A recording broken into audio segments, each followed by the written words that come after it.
ایک بھائی نے فرمایا تھا کہ دوسری آسمانی کتابوں کا مطالعہ کرنا کیسا ہے؟ دیکھیں، سخت ناجائز ہے، بلکہ یہ حرام کے نزدیک ہے، اس لیے کہ نبی کریم صلی اللہ علیہ وسلم نے حضرت عمر فاروق رضی اللہ تعالیٰ عنہ کو توریت پڑھتے ہوئے ملاحظہ فرمایا تو انتہائی جلال فرمایا، اور یہ فرمایا کہ اگر موسیٰ آج میرے ساتھ ہوتے تو میری پیروی کرنے کے علاوہ ان کے لیے کوئی چارہ نہیں تھا۔ تو یہ نبی کریم صلی اللہ علیہ وسلم نے اظہار غضب کیوں فرمایا؟ حالانکہ پچھلی آسمانی کتابیں بھی اللہ تبارک و تعالیٰ کے نازل کردہ ہیں۔ وجہ بالکل واضح ہے کہ ان کتابوں کو اللہ تبارک و تعالیٰ نے انسانی تصرفات سے محفوظ نہیں رکھا تھا، اس لیے آج کل تقریباً 32 اناجیل موجود ہیں، جن کی کتابیں ہیں نا، جو اون کرتے ہیں، آپ انہی سے پوچھ لیجئے، وہ بتائیں گے کہ ایک نسخہ نہیں ہے بلکہ کئی نسخے بن چکے ہیں، یعنی انسانی تصرفات ان میں ہوتے رہے۔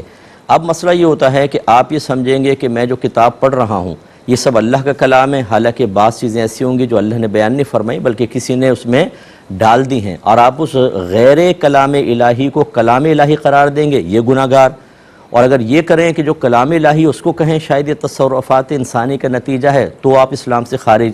اور پھر دوسری بات یہ ہے کہ میں چیلنج کرتا ہوں، جتنا ہمارا قرآن کامل ہے، زندگی کے ہر شعبے کے بارے میں مکمل رہنمائی فراہم کرتا ہے، اگرچہ وہ اجمالی طور پر ہے، پھر اس کی تفصیل حدیث میں ہے، پھر اس میں کچھ اجمال ہے تو پھر علماء امت کے سپرد کر دیا گیا معاملہ، یا صحابہ کرام علیہم رضوان نے بیان کیا۔ لیکن پچھلی آسمانی کتابوں میں تو تمام چیزیں ہیں ہی نہیں، ان میں تو بہت مختصر سے احکام، مختصر سے پیغام۔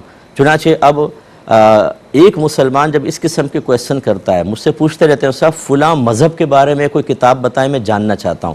میں دائرہ ادب میں کہتا ہوں کہ آپ نے پہلے اپنے مذہب کو سمجھا ہے، جانا ہے، اللہ تعالیٰ کسے کہتے ہیں؟ 2 جملے میں ایسا بتائیں کہ مزید پھر اللہ تعالیٰ کا تعارف پیش کرنے کی ضرورت ہی پیش نہ آئے۔ قرآن کی تعریف کیا ہے شرعی؟ اسلام کسے کہتے ہیں؟ اسلام کی بنیادی تعلیمات بتائیں۔ فرض علوم کون کون سے ہیں جن کا سیکھنا آپ پر لازم ہے؟ اپنا مذہب ہم نے بالکل نہیں سیکھا، ایک مسلمان گھرانے میں پیدا ہو گئے، نام رکھ دیا نور الدین چراغ دین، اور یہ چراغ دین نور الدین کو نہ چراغ حاصل ہے نہ نور حاصل ہے، اور اب یہ چاہ رہا ہے کہ میں دوسرے مذہب کی کتابیں پڑھوں جو نامکمل کتابیں ہیں یا انسانی تصرفات کا ان میں دخل ہو گیا ہے۔ یہ شرعی طور پہ بالکل اجازت نہیں ہوگی۔ یہ یاد رکھیں کہ اللہ تعالیٰ نے ان آسمانی کتابوں کو جس شکل میں نازل کیا تھا ان پر ہمارا ایمان ہے کہ وہ اللہ کی کتابیں ہیں، لیکن جو موجودہ تبدیل شدہ شکل ہے ان کو ہم یہ نہیں کہہ سکتے کہ یہ اللہ کا کلام ہے، لہٰذا پڑھنے سے اجتناب کرنا واجب ہوگا۔